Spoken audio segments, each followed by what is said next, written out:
어떤 분야에서 10년 이상의 경력을 가지고 있으면 사람들이 전문가라고 합니다. 또는 통달했다라고 하기도 하죠. 제가 안수받고 한 10년쯤 되었을 때에 어떤 성도님께서 저에게 목사님 목회 경력이 얼마나 되십니까? 물어보시더라고요. 그래서 헤아려 보니까 안수받은 지 10년이 됐어요. 그래서 안수받은 지 10년이 되었습니다. 라고 말씀을 드렸죠. 그랬더니 그 성도님께서 아유 그러면 전문가시네요. 그러시더라고요. 그래서 저는 아직도 부족합니다. 라고 말씀을 드렸고 그런데 돌이켜 보니까 이렇게 연륜이 쌓여가는 것이구나 라는 생각을 하게 되고 저의 목회 인생을 한번 돌아보는 계기가 되었습니다. 10년 이상의 연륜 그리고 전문가 이런 얘기를 들으시면 여러분은 이런 생각도 하실 수 있을 것 같아요. 목사님은 설교 준비하실 필요 없죠. 그냥 생각나는 대로 다 말씀하시면 그게 설교죠. 이런 말씀 하십니다. 이건 맞는 말일 수도 있고 틀린 말이기도 합니다. 자, 왜 틀리기도 하냐라고 하면 설교라는 것이 예수 그리스도 복음을 전하는 것이기 때문에 어떤 설교가 됐든 예수 그리스도가 드러나고 그 복음이 드러나는 것이죠. 그렇기 때문에 다 쉬울 것 같아 보이지만 본문이 다르고 또 소재가 다르고 주제가 다르니까 연구할 수밖에 없습니다. 잘 준비해야 설교가 되는 것이죠. 자, 그런데 목사님은 설교 준비 안 해도 되잖아요. 이런 말이 하면 또 맞기도 할 수 있는 것은 다양한 본문, 다양한 주제가 있다 할지라도 전하게 되는 것은 예수 그리스도 복음이기 때문에 본문이 달라도 수년간의 경험을 통해서 또 익숙하게 알고 있는 그런 말씀들이 있기 때문에 잘 연구하지 않아도 얼핏 보고서 대충 말해도 맞는 말이 될 수 있기 때문에 그렇습니다. 자, 그럼 여러분에게 여쭙니다. 여러분에게 목사의 설교가 어때야 하는지 한번 여쭤보면 어떤 게 좋을 것 같으세요? 1번, 어차피 나는 이러나 저러나 졸리고 잘 거기 때문에 목사님 아무렇게나 준비하고 아무렇게나 하세요. 자, 이렇게 할 수도 있겠고요. 2번, 아니다. 아무리 내가 졸더라도, 아무리 내가 무슨 얘기인지 기억이 하나도 안 난다 할지라도 목사님은 설교 준비를 잘 준비해야 된다. 연구 잘 하시고 준비 잘 해야 됩니다. 이렇게 1번, 2번이 있습니다. 어떻습니까? 1번인가요? 2번인가요? 예? 2번? 1번이라고 해주셔야 제가 자, 2번이죠. 2번. 아무래도 2번이 낫죠. 여러분의 의사를 존중해서 앞으로 저도 잘 준비하도록 하겠습니다. 그런데 한편으로 이런 얘기를 하시는 분도 계세요. 목사가 설교 준비를 잘 열심히 막 잘 준비하려고 하면 의아하게 생각하는 분들이 계십니다. 왜냐하면 설교가 영적인 영역에 속하기 때문에 그런 것이죠. 그래서 설교 준비를 목사님이 잘 하시면 아니 성령님께서 준비하시는 것이지 목사님이 설교 준비하는 겁니까? 성령님께서 준비하시는 것이죠 라고 생각하시고 목사가 설교 준비를 한다는 이유로 성도들을 잘 돌보지 못하면 토라지기도 하시고 그래요. 근데 한편으로 또 목사가 설교를 잘 못하면 왜 목사가 설교도 못한다고 그러실 수도 있겠죠. 그래도 저는 안심이 되는 것은 제가 우리 주곡교회 올 때 장로님께서 설교는 못하더라도 사랑의 관계가 중요합니다. 이렇게 말씀해 주셨어요. 그래서 제가 위안이 됩니다. 그리고 제가 설교 잘 못해도 안심할 수가 있어요. 자, 어쨌거나 코로나 때문에 그마저도 우리 성도님들과 사랑의 관계를 잘 하지 못하는 것 같아서 아쉬움이 있지만 그래도 여러 설교는 설교대로 또 성도님들과의 관계는 관계대로 제가 신경을 써야 되겠죠. 어쨌거나 목사가 설교 준비를 너무 치열하게 하면 그것도 신령해 보이지 않는 것 같이 느껴지시는가 봅니다. 기도하면 척척 떠오르고 성령께서 다 알려주시면 되지 무슨 설교 준비를 그렇게 열심히 하시나 이렇게 생각하시는 것이죠. 그럼 저는 이렇게 반대로 여쭙겠습니다. 성도님들은 기도 열심히 하시면 밖에 나가서 일 안 하셔도 먹고 사는데 지장이 없으시죠? 그죠? 기도 열심히 하시면 안 그렇죠? 우리가 논밭에 나가서 열심히 일을 해야 먹고 사는 것이죠. 내가 아무리 기도 열심히 해도 열심히 땀 흘려서 일해야 먹고 사는 것처럼 목사도 마찬가지죠. 열심히 기도하더라도 설교 준비를 열심히 잘해야 설교를 잘할 수가 있는 것입니다. 아무리 영감이 있어도 신학적인 공부도 하고 성경 연구도 하고 세상 학문도 공부하고 또 사람에 대해서도 공부하고 그래야 설교를 준비하고 구성하고 전개하고 완성하는데 도움이 되는 것이고 그렇게 할 수 있는 것입니다. 특별한 은혜가 없지 않아 있을 수 있지만 대부분 하늘에서 설교가 뚝 떨어지지는 않는다는 것입니다. 모르겠습니다. 제가 신령하지 않아서 그러는지 모르겠지만 성경 말씀 속에 등장하는 사람들의 이야기를 보면 그래도 안심이 되고 위안이 돼요. 왜냐하면 하나님의 말씀을 대언했다는 이 선지자들조차도 연구하고 부지런히 살폈다라고 하고 있기 때문에 그렇죠. 선지자들도 그냥 영감 받은 대로 또 귀로 듣고 환상을 눈으로 본 대로 그대로 말하면 그만이었던 것이 아니라 선지자들도 살펴보고 연구한 결과를 통해서 우리가 지금 듣고 보는 그런 예언의 내용들을 얻었고 전했던 것을 보게 되는 것이죠. 10절 말씀을 함께 읽어보도록 하겠습니다. 10절 이 구원에 대하여는 너희에게 임할 은혜를 예언하던 선지자들이 연구하고 부지런히 살펴서 아멘. 자, 선지자들이 어떻게 했대요? 연구하고 부지런히 살펴서라고 말씀하죠. 자, 우리는 지난 시간 이 마지막에 9절 말씀을 통해서 믿음의 결국 곧 믿음의 목적이 영혼의 구원이라는 사실을 확인했습니다. 이 말은 왜 믿는지 그 이유를 밝혀주고 있죠. 믿음의 목적은 영혼의 구원을 받는 것이다 라는 그런 내용입니다. 자, 하지만 반대로 이 말씀을 뒤집으면 영혼 구원의 방법이 뭐냐라고 물을 때에 그 방법이 믿음입니다 라는 것을 답할 수도 있겠죠. 자, 여러분 어떻게 해야 구원받는다고 했습니까? 예수님을 믿으면 구원받는다고 했죠. 나중에 엉뚱한 얘기 하시면 안 됩니다. 예수님 믿어야 구원받는 거예요. 여러분은 예수님을 믿으면 구원받는다는 사실을 잘 연구해서 하셨죠? 잘 부지런히 살펴보고 그래서 연구해서 하셨죠? 그런 것 같진 않아요.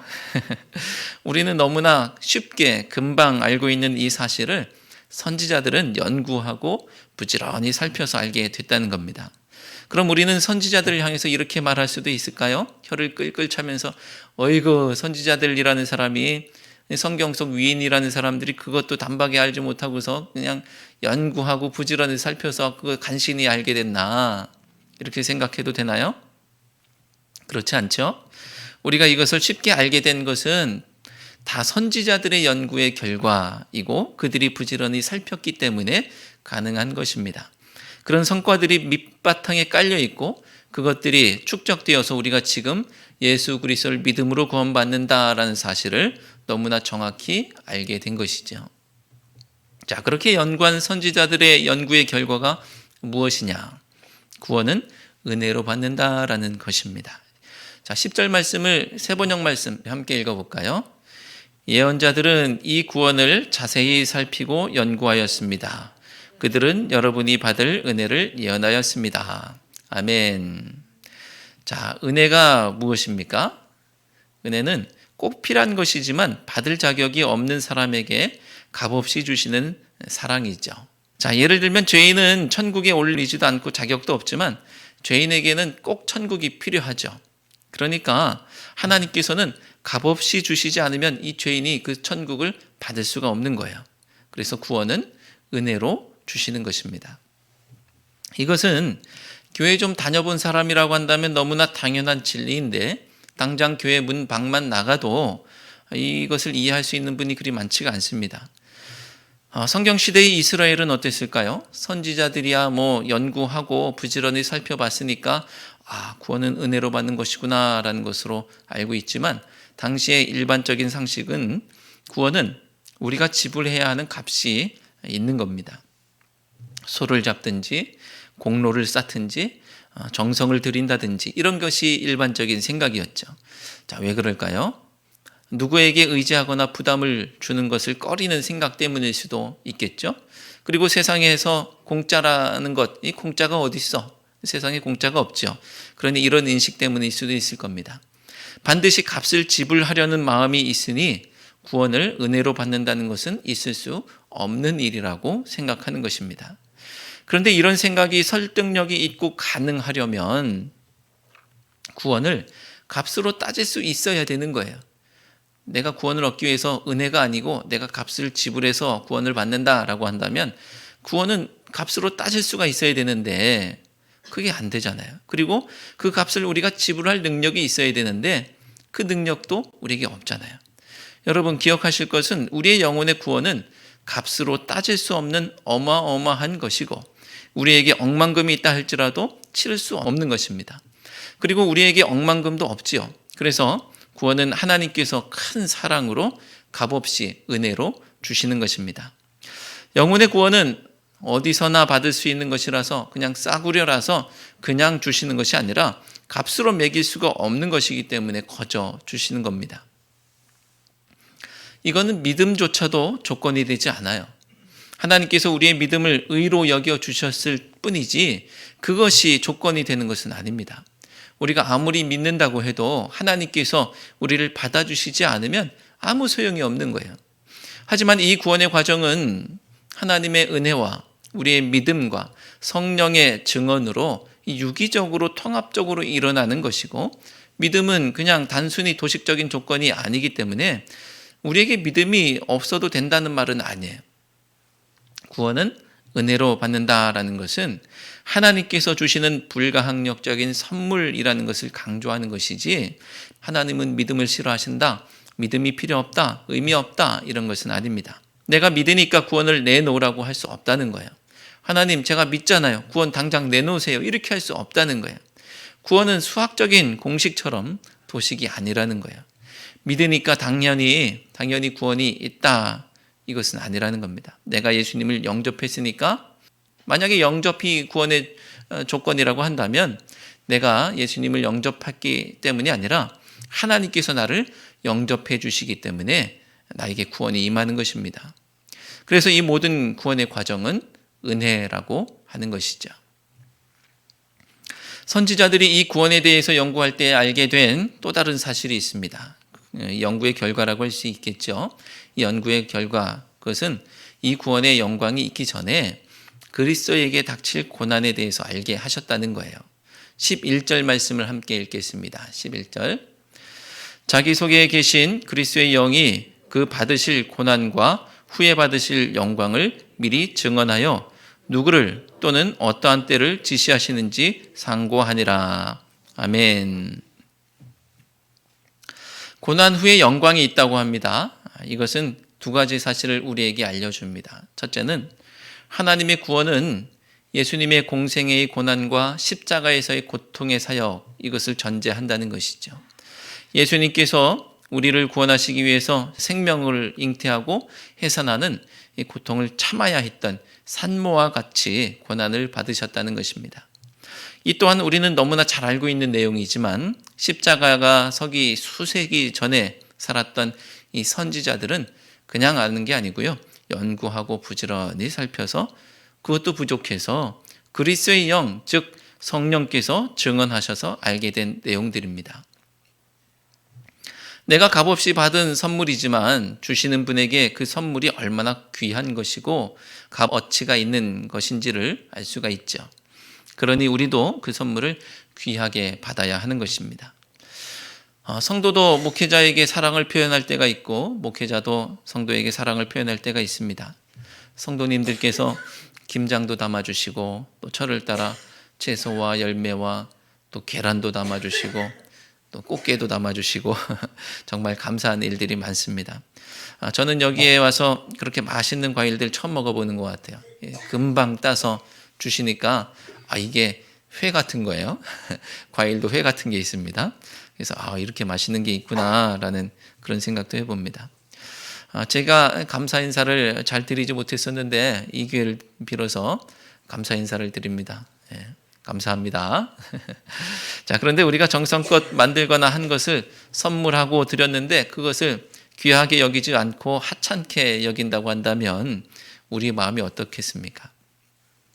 가족들을 생각해서 정성껏 식사 준비를 했는데 그래서 차려놨는데 아무도 거들떠보지도 않는다고 한다면 그 주부의 마음이 어떻겠습니까? 내가 다시 선물 하나 봐라. 내가 다시는 밥상 차리나 봐라. 이렇게 생각할 수도 있겠죠. 그래서 귀하게 여기고 감사하는 마음이 중요합니다. 하나님의 구원의 선물도 하찮게 여길 수 있는 것이 아니라는 거예요. 그냥 남아도는 것 치우듯이 주는 구원이 아니라는 거예요. 이 구원은 공생애의 고난과 또 십자가에서의 고통을 수반하는 고귀하고 값진 것입니다. 바라기는 생명을 낳는 고통의 시간, 또 영광을 향한 고난의 시간들이 먼저 있다는 사실을 기억하는 우리 모두가 되기를 바랍니다. 그리고 고난 후에 영광이 있다는 이 결론을 통해서 우리가 알 수 있는 사실 두 번째는 우리의 인생 여정에도 훗날의 영광에 앞서서 지금의 고난이 있다는 것입니다. 우리 인생도 나중에 영광이 있기 전에 지금 고난이 있다는 거예요. 이것은 그냥 이미 안정적인 삶을 살고 있는 그 누군가가 야, 내가 겪어보니까 인생에 고난이 있어라고 그냥 그렇게 말하는 거하고 그냥 자기 개인의 철학이 아니라는 거예요. 선지자들이 목숨을 걸고 발견한 진리이고 성령께서 증언하신 내용입니다. 베드로전서 독자들은 하나님께서 택하신 백성들이고 또 이방 땅에 흩어져서 나그네로 살고 있는 성도들이라고 했습니다. 그들 삶에 만연한 고난이 그들을 흔들어대고 있어요. 고난이 재수없이 닥쳤다. 그렇다고 한다면 과연 무엇이 그들을 위로할 수 있겠습니까? 과연 그들이 무엇을 붙잡고 고난의 나날들을 견뎌낼 수 있겠습니까? 과연 그들에게 산 소망이 무엇이겠어요? 그것은 그리스도의 고난, 그리스도께서도 고난 받으셨다는 것이고 그리고 그리스도인의 영광의 길에는 고난이 있다는 사실입니다. 이 사실은 고난이 끝이 아니라는 것을 우리에게 알려주고 고난은 영광을 위한 과정이라는 것을 우리에게 알려줍니다. 그러니까 고난의 때를 견딜 수 있는 것이고 영광을 소망할 수 있는 것입니다. 세상에서 고난은 고난일 뿐이지만 고난도 소망의 근거가 되는 역설이 진리 안에 있고 예수 그리스도 안에 있어요. 그래서 우리는 고난과 정면으로 맞닥뜨리는 승부를 할 수 있는 것입니다. 이것이 구원의 여정이고 성도의 삶의 과정이에요. 구원은 하나님께서 주시는 은혜이기는 하지만 하늘에서 뚝 떨어지는 그런 요행이 아니라고 말씀하고 있고요. 우리 삶으로 치열하게 싸워서 쟁취하며 이루어가는 것입니다. 그래서 천국은 침노하는 자의 것이라고도 하죠. 바라기는 예수님을 닮기를 원하는 우리의 소망이 영광만을 추구하는 것이 아니라 십자가도 함께 지는 성숙한 소망이 되기를 바랍니다. 12절에는 이 구원과 관련해서 세 무리가 등장하고 있는 것을 보게 됩니다. 10절부터 등장하고 있는 선지자들, 그리고 하늘로부터 보내신 성령을 힘입어서 복음을 전하는 자들, 그리고 마지막에 천사들. 자, 12절 말씀을 함께 읽어보도록 하겠습니다. 이 섬긴 바가 자기를 위한 것이 아니요 너희를 위한 것임이 계시로 알게 되었으니 이것은 하늘로부터 보내신 성령을 힘입어 복음을 전하는 자들로 이제 너희에게 알린 것이요 천사들도 살펴보기를 원하는 것이니라. 아멘. 자, 선지자들이 부지런히 연구를 하지만 어차피 하나님께서 계시하지 않으시면 아무것도 알 수가 없죠. 하나님은 열심히 연구한 선지자들에게 계시로 알게 하신 것, 그것이 있는데 11절에서는 구원에 있어서 고난이라는 과정이 있다라는 것을 알게 하셨고 12절에서는 예수 그리스도의 십자가가 선지자들의 때에 일어나는 일이 아니라는 것을 알게 하셨습니다. 그렇다면 선지자들의 연구가 헛된 것일까요? 야, 우리 때 일이 아니래. 내가 지금 막 열심히 살펴서 연구해서 알게 되었는데 이거 우리 때 일이 아니래. 헛된 것입니까? 그렇지가 않죠. 선지자들의 연구, 선지자들을 통한 예언과 가르침은 훗날 구원의 진리를 확증하는 데 도움이 되는 것입니다. 통일이 되면 좋겠다라는 생각으로 열심히 통일에 앞장섰던 사람들, 그런 노력들이 있겠죠. 그런데 자기 때 내가 눈 감기 전까지 통일이 안 된대. 그럼 헛것입니까? 그렇지가 않죠. 그것을 발판 삼아서 나중에 더 통일에 한 걸음 한 걸음 가는 것처럼 선지자들의 연구도 우리 때가 아니래 라고 해서 헛것이 아니고요. 그것이 축적되어서 먼 훗날 구원의 진리를 확증하는 것이 된다는 것입니다. 그들은 결국 선지자들도 십자가를 보진 못했지요. 하지만 선지자들의 섬김은 그들을 위한 것은 아니었지만 오늘 우리가 예수 그리스도 앞으로 나아가는 것을 돕는 것입니다. 그래서 그것을 섬김바라고 말씀하고 있는 거예요. 그래서 이 연구의 결과를 토대로 예수 그리스도와 십자가를 바라보았던 사도들은 하늘로부터 보내신 성령을 힘입어서 그 구원을 확증할 수 있었고, 자기들만 구원받았다는 것이 아니라 그 구원을, 그 복음을 다른 사람들에게도 전할 수 있었던 것입니다. 비록 십자가 이전과 십자가의 때를 관통하는 다른 시대를 살고 있었던 무리들이었지만 그 먼 옛날 선지자들, 그리고 십자가의 때를 살았던 사도들, 다른 때를 살았던 사람들이었지만 하나님의 계시와 성령을 힘입어서 동일한 은혜를 전하고 있습니다. 그리고 지금 십자가 이후의 시대를 살고 있는 우리도 그 복음을 확증하며 누리며 전하는 자가 되어야 하지 않겠습니까? 왜냐하면 이 구원, 이 복음은 천사들에게는 해당되는 것이 아니지만 천사들도 살펴보기를 원하는 것, 즉 흠모하는 것이기 때문에 그런 것이죠. 이것이 무슨 얘기냐? 이 구원은 새 무리들을 관통하며 확증할 수 있는 확실한 것이니 비록 고난 가운데 있다 할지라도 소망 가운데 흔들리지 말라는 것입니다. 사랑하는 성도 여러분, 우리에게 주신 은혜의 복음을 깨닫기 위해 선지자들처럼 연구하고 또 부지런히 상고하시고, 우리도 사도들처럼 또 우리에게 복음을 전해준 전도자처럼 나만 은혜를 누리는 것이 아니라 성령을 힘입어서 복음을 전하시고 우리도 천사들처럼 이 은혜를 흠모하는 우리 모두가 되시기를 주님의 이름으로 축원드립니다. 기도하시겠습니다. 하나님, 오늘 저희가 받은 구원에 대해 상고하게 하시니 감사합니다. 이 구원을 가치 없는 것으로 여기거나 당연한 것으로 여기고 흘려보내지 않게 하시고 날마다 연구하고 상고하며 구원을 확증하는 저희가 되게 해 주옵소서. 선지자가 기대했고 사도들이 확증했고 천사도 흠모하는 이 구원을 소중하게 여기며 저희가 경험한 은혜를 이웃과 나누게 해 주옵소서. 예수 그리스도의 이름으로 기도드리옵나이다. 아멘.